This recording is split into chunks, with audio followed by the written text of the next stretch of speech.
In the courthouse archives of Charleston, South Carolina, a single document still whispers one of the city's most unsettling secrets.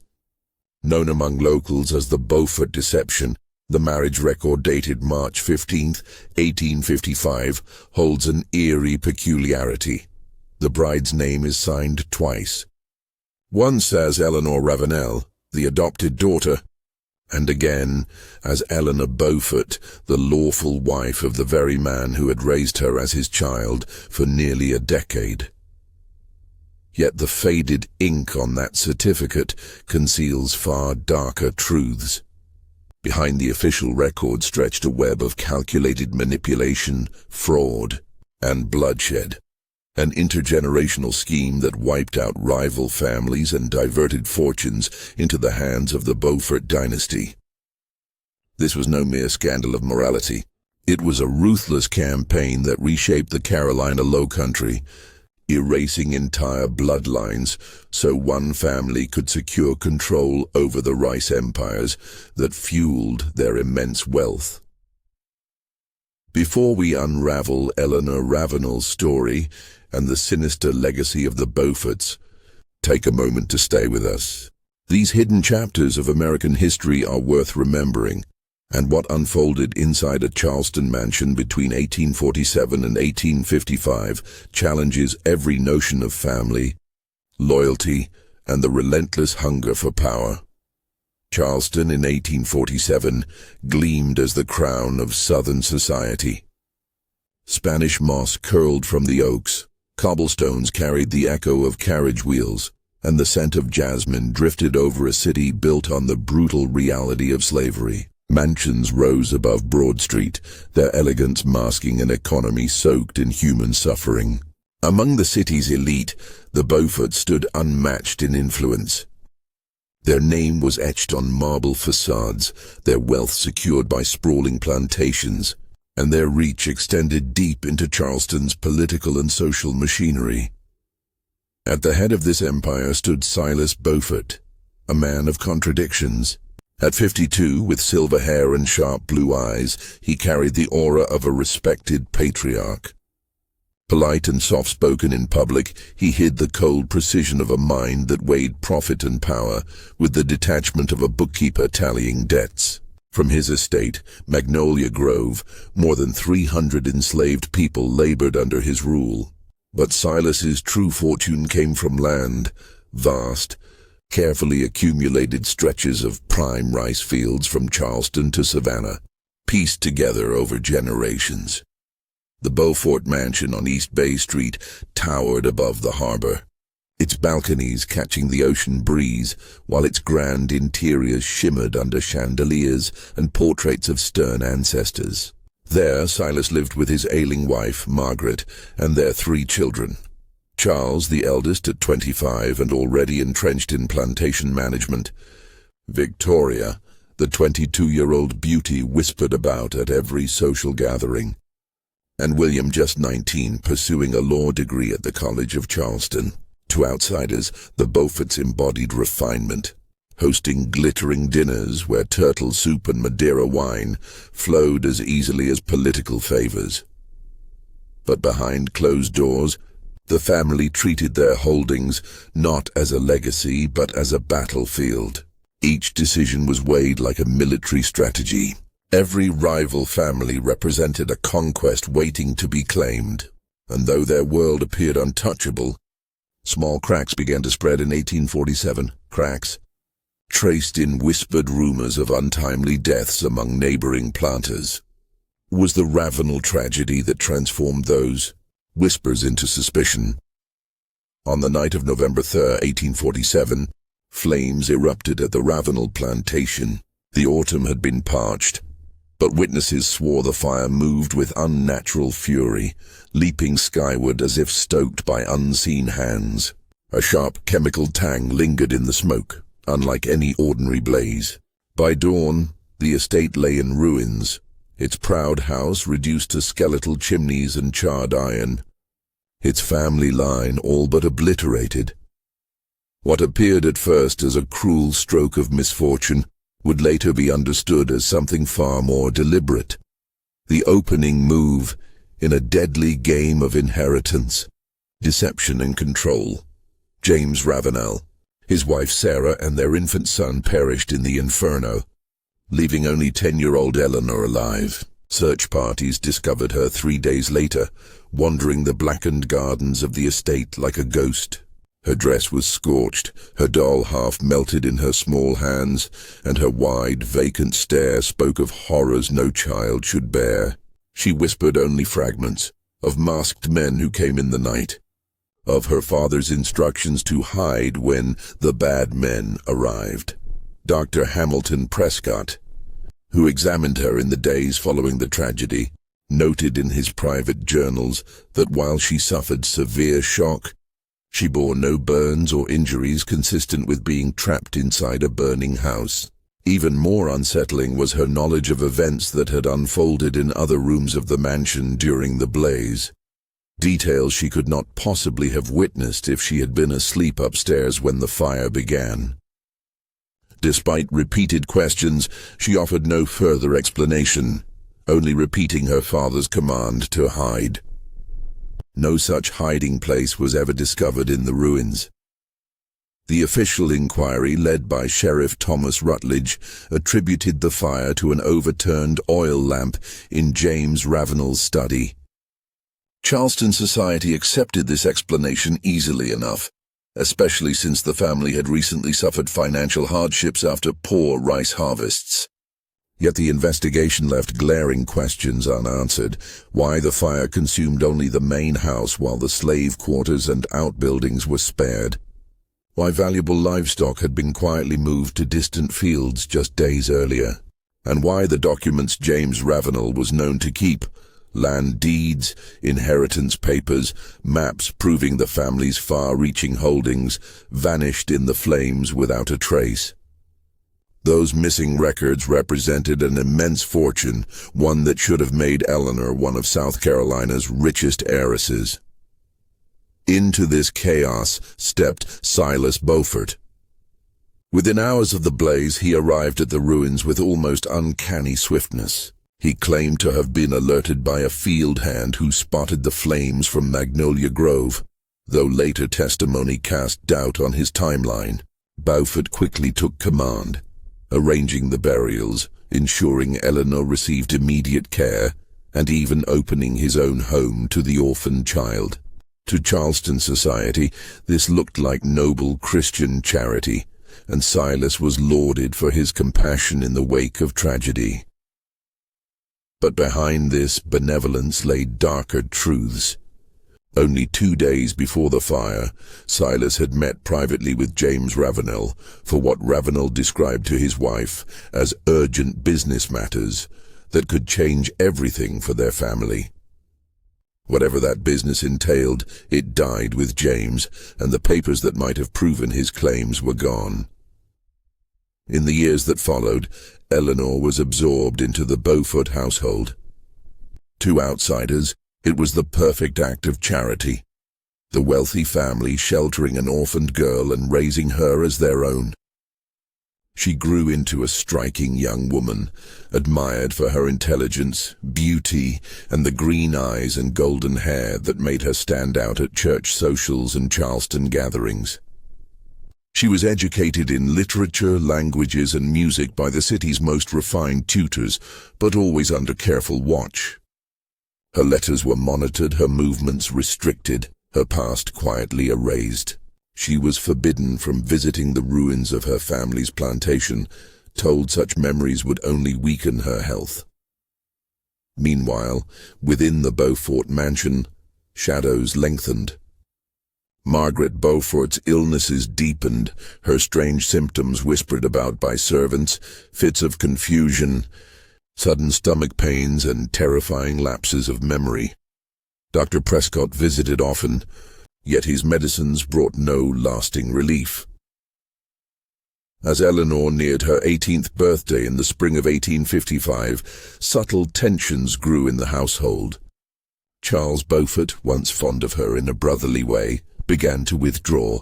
His expression hardened whenever she entered the room, as though her very presence stirred some unspoken dread. Victoria, once Eleanor's dearest friend in the household, began to change. Her cheerful confidences gave way to cryptic remarks about duty, sacrifice, and the costs of maintaining the Beaufort name in Charleston society. Even the servants, who had watched Eleanor grow from a fragile child into a striking young woman, now regarded her with a strange mixture of pity and unease. The transformation was clearest in Silas himself. The man who had once soothed her childhood nightmares now studied her with cold, measuring eyes. His conversations lost their paternal warmth and took on the tone of negotiations. He spoke urgently of the need to preserve the family's fortune, to guard their holdings from outsiders. When Eleanor asked about marriage prospects among Charleston's eligible men, Silas would abruptly change the subject, hinting that the matter was more complicated than she could yet understand. Her first glimpse of the truth came by accident.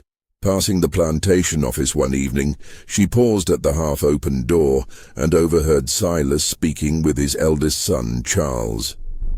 They spoke of her, not as a daughter, not even as a woman, but as property.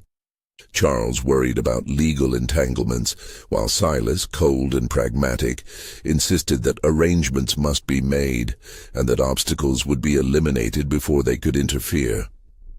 Eleanor fled silently, her heart pounding. That night marked the beginning of her sleepless vigils, lying awake as the mansion whispered around her. Voices carried through the walls in hushed conspiratorial tones. She noticed letters disappearing before she could glimpse their contents, doors locked where once she had roamed freely, and conversations that died the instant she entered the room. Her greatest source of dread came from Margaret Beaufort. In fleeting moments of lucidity, the ailing woman would grip Eleanor's hand with unnatural strength and whisper warnings. Trust no one. Secrets deeper than graves. The debt will come due. Moments later, she would fall back into confusion, staring at Eleanor as though she were an intruder. The true revelation struck on a suffocating August afternoon in 1855. Eleanor was summoned with unusual formality to Silas's study. The heavy curtains shut out the harbor breeze, and dust hung in the golden shafts of sunlight like a haze. There, beside Silas, sat Josiah Peaton, the family's longtime attorney. His presence alone made Eleanor's stomach tighten. Silas began carefully, as though rehearsed. Investments, he explained, had faltered. Railroads had failed. Partners had abandoned ventures. Debts were mounting. The Beaufort empire was crumbling under the weight of mortgages and obligations. Without decisive action, everything, the plantations, the Charleston mansion, the family's name, would be lost within months. But there was, he assured her, a solution. It lay in the inheritance laws of South Carolina and in the Ravenel estate. If Eleanor married him, Silas could take legal possession of whatever properties might have belonged to her late parents. As her husband, those holdings would be protected from creditors under spousal property laws. He spoke as though this was not a union of love, but a business arrangement, the only way to preserve both her future and the family's survival. Peaton shuffled documents with nervous hands, presenting evidence that James and Sarah Ravenel had died intestate without valid wills. By his interpretation, Eleanor had no rightful inheritance at all. She was, in essence, penniless, sustained only by the Beaufort's charity these past 8 years. Marriage, he argued, would secure her position and repay their generosity. For more than 2 hours they pressed their case. Silas shifted between paternal tenderness and steely pragmatism. Peaton cited obscure precedents, drowning Eleanor in legal jargon meant to confuse. Though she nodded and agreed to consider their proposal, something deep within her recoiled. The air in the study felt poisoned. The brandy and tobacco mingled with the stench of fear. That evening she sat at her bedroom window, staring out at the harbor lights. For the first time, she began to suspect that her parents' deaths had not been the random cruelty of fate. The weeks that followed unraveled her world with cruel precision. She decided to investigate the truth herself. At the Charleston courthouse, she found an unlikely ally in Benjamin Hartwell, a meticulous clerk who guarded the archives like sacred relics. With quiet persistence, Hartwell produced records that contradicted everything Peyton had told her. Her parents had indeed left wills in 1846, explicitly naming her as their sole heir and providing for trustees until she came of age. Alongside the wills were maps and deeds revealing the true magnitude of the Ravenel holdings, thousands of acres across 3 counties, some bordering Beaufort land. Eleanor was not penniless. She was, by law, one of the wealthiest young women in South Carolina. But Hartwell's findings came with darker revelations. Many of the documents bore signs of tampering, altered signatures, missing pages, dates that did not align with official ledgers.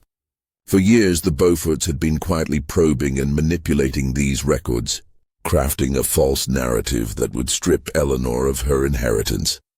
Determined, Eleanor defied her family's ban and returned to the ruins of her childhood home. The plantation, overrun with kudzu and pine, still bore the scars of fire, but the foundation told its own story. Multiple ignition points, not a single lamp. Metal fragments scattered in the ashes hinted at accelerants. Most damning of all was her father's study safe, pried open with tools before the fire touched it. Its contents, deeds, maps, legal proofs, had been removed long before the blaze. As Eleanor stood among the ruins, memories long buried returned with sudden clarity. The low murmur of men arguing in her father's study, the smell of coal oil soaking into wood, her father's urgent instructions to hide. These were no childish nightmares. They were truths she had been taught to doubt. Her continued investigation revealed a chilling pattern. Families across the Low Country struck by sudden tragedy, their lands absorbed into Beaufort control. It was not fate nor coincidence. It was a design carefully executed over decades, and now she understood she was next. The patterns of misfortune became impossible to ignore. In 1841, the Middleton family perished in a sudden riverboat disaster. Their valuable rice plantations quickly sold to Silas Beaufort at prices far beneath their worth by heirs too dazed with grief to resist. In 1844, yellow fever carried off the Draytons, leaving behind a Charleston mansion and surrounding properties that slipped into Beaufort hands through a labyrinth of mortgages few could untangle. 2 years later, in 1846, the Hampton family simply vanished. Their plantation was abandoned, debts unpaid, and Silas stepped forward as the benefactor who assumed their liabilities, receiving clear title to their lands in return.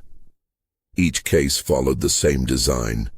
Abrupt catastrophe wiping away entire bloodlines, survivors left incapable of defending their estates, and Silas appearing in the aftermath with legal solutions that seemed on the surface charitable. Yet always the outcome was the same. Another ancient family extinguished, another swath of land absorbed into Beaufort control. And the man who drew up every deed, every contract, every mortgage transfer was always the same. Josiah Peyton, whose fortunes had risen in eerie lockstep with Charleston's tragedies. As Eleanor pieced these patterns together, her daily life in the Beaufort household grew darker. Margaret's decline had reached a grim stage. She rarely left her bed, and when she did, it was only to mutter things she should never have known. Specific, whispered references to Eleanor's parents that sent chills down the girl's spine. The servants, once warm, now avoided her, their eyes filled with pity and something colder, fear. It was as though they all shared knowledge that she was not meant to possess. Worse still, Eleanor began to feel the net closing around her. Men shadowed her through Charleston streets, never approaching but always near. Her letters vanished before they reached their destinations. Her walks, once so free, were curtailed by vague admonitions about propriety and reputation. The comfortable prison that had been her adopted home was shrinking, its boundaries pressing tighter as she came to realize the truth of her captivity. The reckoning came on a storm-swept evening in late September, 1855. Rain lashed against the shutters as Eleanor returned from the courthouse archives, only to find the entire Beaufort family waiting in the parlor. Their faces carried a terrible finality that stripped away any pretense of domestic normalcy. The grandfather clock struck 8 as she crossed the threshold, each hollow chime sounding less like the passage of time and more like the tolling of a verdict. Silas sat behind his heavy mahogany desk with the authority of a judge, his expression carved in stone. Charles stood rigid by the fireplace, his hand resting beside a loaded pistol left conspicuously within reach. Victoria occupied her mother's chair, her once perfect composure undone by sleepless nights, her eyes tight with anxiety. Even Margaret had been brought down, pale and trembling in a wheeled chair, her wrists marked by fresh bruises that told their own story of coercion. The parlor itself felt transformed. Heavy drapes smothered the windows, sealing out the street. Lamps burned low, filling the room with thick shadows and an oppressive glow. The air was fouled by strange scents, the bitterness of medicine, the metallic tang of dread, and beneath it all the sickly sweet odor of Margaret's wasting illness. Eleanor had scarcely shed her wet cloak when Silas spoke, his tone stripped of paternal warmth, replaced by the cold cadence of a man rehearsing an argument. He knew of her visits to the courthouse, her return to the Ravenel ruins, her quiet inquiries into the family's dealings. Such curiosity, he explained, was not only ungrateful but dangerous, for her and for them all. He spoke with unnerving precision, recounting each step of her investigation, each conversation, each document she had dared examine. Then came the betrayal that cut deepest. Benjamin Hartwell, the kindly clerk who had seemed her ally, had been a Beaufort informant from the beginning. Every file he helped her uncover had been carefully chosen, each discovery orchestrated. Even her visit to the burned plantation had been observed, her movements shadowed by men reporting every detail back to Charles. They knew about the shattered safe, the multiple ignition points, and most damning, that her memories of that night, long buried by trauma, were beginning to surface. Her fate, Eleanor understood with a jolt of horror, had been decided long before she walked into that parlor. The hour that followed unfolded with the precision of an execution. Eleanor's questions were not answered. They were dissected piece by piece until all illusion was gone. Silas delivered the revelations in the same tone one might use to discuss accounts or harvest yields, his words stripped of mercy, his voice cold as iron. He began with the truth of their wealth. Not commerce, not luck, not the patient toil of generations, but murder. For more than 20 years, the Beauforts had built their empire on the ashes of others, plantations acquired after accidents, mansions inherited after fevers, fortunes secured only once the rightful owners were removed from the path. Fraud, bribery, calculated bloodshed, these were the bricks in their foundation. Her father, James Ravenel, had been their most dangerous obstacle. His documents proved not only his ownership of vast territories that would have made Eleanor one of the wealthiest heirs in the South, but also the existence of a conspiracy, a decades-long campaign of elimination that linked every Beaufort estate to the ruin of another family. His discovery had been accidental, sparked by irregularities in the Middleton deeds, but his curiosity, once roused, had become relentless. By the time he confronted Silas, James had traced 2 decades of blood. 17 families whose deaths or disappearances aligned perfectly with Beaufort acquisitions. Worse still, James had proof, signed confessions, forged deeds, financial ledgers connecting Beaufort accounts to known killers, and he had testimony from within the family itself. During one rare reprieve from her poisoning, Margaret Beaufort had confessed everything. The meetings where murders were weighed against profit margins, the methods used to silence rivals, even the hiding places of records the Beauforts believed destroyed. Silas recounted all this as though it were a mere inconvenience, his voice calm, his eyes flat. James had demanded terms for silence, but Silas had known there could be no negotiation. The evidence was too comprehensive, the danger too immediate. Thus the fire. It had not been chance nor carelessness, but a military operation. Charles, with the precision of a dutiful son, had observed the Ravenel household for weeks, noting the servants' hours, the family's routines, the precise moments James sat alone with his papers. On a moonless autumn night when the air was dry as kindling, the killers moved. Men from New Orleans, professionals, slipped in through a basement door Charles himself had unlocked. James and Sarah were dispatched with chloroform-soaked rags, their bodies arranged as though they had perished while fleeing the blaze. The flames, fed with coal oil and accelerants designed to mimic domestic accident, devoured the house. From her secret refuge, Eleanor, just a child, watched it all. Her parents' strangled cries, the ransacking of her father's study, the forced safe, the careful laying of fire traps. She saw men speak casually of murder while preparing the ruin of her family, their voices carrying through the cracks in the wall of her hiding place. What her mind had buried now began to return. Her survival had not been accident either. James had suspected treachery, and so had built a hidden space in the walls of her room, stocked with food, water, instructions drilled into her with the severity of a man who feared the worst.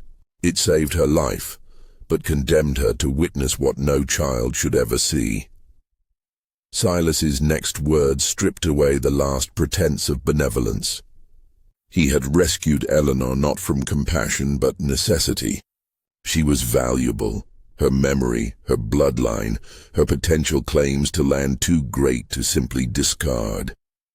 Keeping her close, molding her into gratitude and obedience, had been the surest way to prevent her from uncovering the truth. For 8 years it had worked, until now. The final stage of the plan, he explained with a businessman's clarity, was marriage. Once Eleanor became his wife, her inheritance, whether remembered or not, would be absorbed into his holdings. Spousal laws would ensure she could never testify against him, and if she resisted, then her life, like so many others, would simply end. The hired killers who haunted Charleston streets were already prepared to silence her. It was then, as dread reached its zenith, that Margaret rose. Her body was frail, her veins poisoned with arsenic, but her voice, ragged, trembling, luminous with death, cut through the parlor like thunder. The family had underestimated her. For years she had played the invalid, feigning confusion, feigning weakness, while quietly amassing her own arsenal. Records, conversations copied in secret, financial ledgers smuggled into hiding places no one had thought to search. She had documented everything, every bribe, every murder, every conspiracy cloaked as providence. Her supposed madness had been her shield. Her slow death, the mask behind which she built a case so comprehensive it could raise the family to ruins. She had already made arrangements, federal contacts who knew enough to act once the final pieces fell into place, instructions prepared for Eleanor that would reveal where the evidence lay. The Beaufort's empire was crumbling not from outside pressure, but from within, the betrayal of the woman they had sought to silence. The room erupted. Silas's calm broke into snarls. Charles reached for the pistol, and the parlor, once a stage for genteel family discussions, became a battlefield of desperation. Margaret, pale and trembling, met their fury with defiance. She told them plainly, even if they killed her, the truth would survive. The struggle that followed ended in blood. Margaret's weakened body succumbed at last, not only to the arsenic that had been eating her from within, but to the violence of her own son's hands. Her death was not quiet nor dignified, but it was final. And in that moment, as her body collapsed, so too did the fragile facade of Beaufort respectability. Eleanor managed to escape the Beaufort mansion with the evidence clutched to her chest, slipping into the storm that raged over Charleston that night. Rain lashed the cobblestones as she fled through streets she had once known, but which now seemed alien, every shadow a threat, every face a possible betrayer. Behind her, killers were already mobilizing to erase the last witness to the Beaufort dynasty's crimes. Ahead of her, the federal authorities represented both salvation and danger, for Margaret's warning had been clear. Even the institutions sworn to uphold the law had been compromised. What Eleanor carried was more than proof of her family's murder. It was a complete blueprint of the most sophisticated criminal enterprise in antebellum America. Margaret's hidden records exposed not only the Beaufort's direct crimes, but also the vast web of judges, sheriffs, merchants, and hired assassins who had enabled their operations across 3 states. The Beauforts had not merely stolen lives and land, they had woven corruption into the very fabric of Southern society. Her first desperate attempt to reach the federal marshal's office nearly cost her everything. The office was already compromised. Her arrival immediately reported to Beaufort allies. Only instinct saved her as she slipped back into the storm, abandoning the official channels Margaret had marked as safe.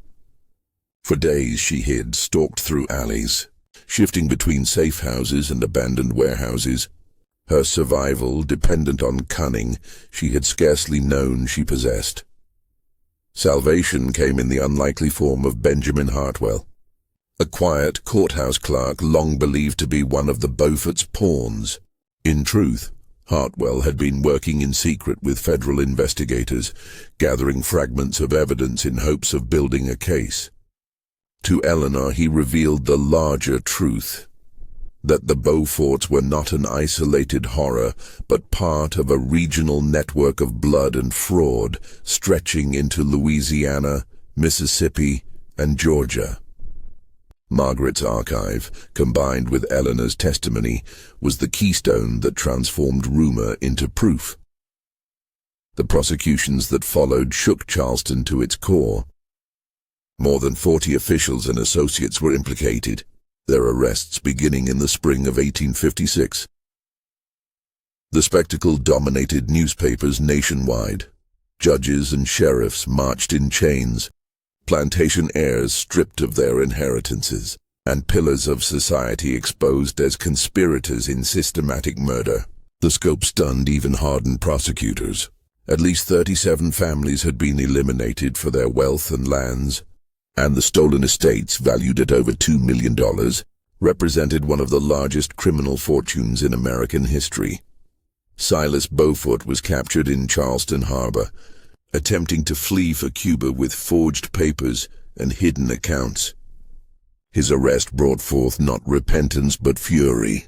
In court, he railed against federal interference and claimed his actions had been no more than legitimate business. The jury condemned him to hang, and in March 1857, before a crowd of thousands, Silas Beaufort's neck snapped at the Charleston city jail. He died without remorse, leaving only bitterness behind. Charles Beaufort resisted arrest with gunfire, a battle that left 2 marshals wounded and several hired killers dead. Paralyzed by his injuries, he stood trial in a chair, his youth earning him no sympathy. He too was hanged, 2 years later, after prolonged appeals, in 1859. Victoria Beaufort, The daughter, who had always seemed so gentle, proved in court to have been deeply entwined in the conspiracy.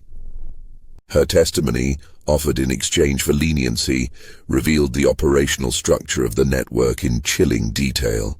She was sentenced to 20 years but served only 12, her health broken by the same poisons that had destroyed her mother.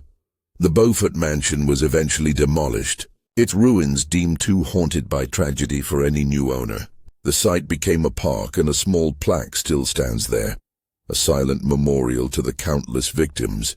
Locals say the ground carries an air of sorrow even now, more than a century later. Eleanor Ravenel's inheritance was restored, making her one of the wealthiest women in the South. Yet she carried her fortune not as a crown, but as a burden. She poured her wealth into schools, orphanages, and charitable institutions, determined that no other child would endure what she had. Her letters, preserved in archives, speak of resilience, but also of nightmares, distrust, and scars that never healed. The Beaufort prosecutions marked a turning point in American law. For the first time, the federal government proved willing to dismantle entrenched Southern corruption when local institutions failed. The case established precedents that would echo into Reconstruction and beyond, becoming one of the earliest models for prosecuting interstate conspiracies. And yet, the story is not without haunting ambiguity. Eleanor lived on, strong but scarred, while many victims' names were lost to history. The full extent of the Beaufort crimes, how many died, how many families were erased, can never truly be known. The marriage certificate preserved in Charleston's courthouse, unsigned by Eleanor's hand, remains a grim artifact of how close the conspiracy came to succeeding. Eleanor's journey, from orphaned child to captive ward, to key witness who toppled a dynasty, stands as one of the most extraordinary stories of courage in American legal history. It reminds us that even in the darkest corners of society, one voice armed with truth can unravel an empire of lies. But it also whispers a warning that corruption thrives where power is unchecked, and that justice, even when achieved, often comes too late for the dead. So I ask you, what do you think of Eleanor Ravenel's story? Was justice truly served, or do the crimes of the Beauforts still echo beyond the reach of courts and gallows? Share your thoughts below, and if you want to hear more forgotten histories, true stories so twisted they read like Gothic fiction, be sure to subscribe, ring the bell, and join me for the next descent into America's hidden past.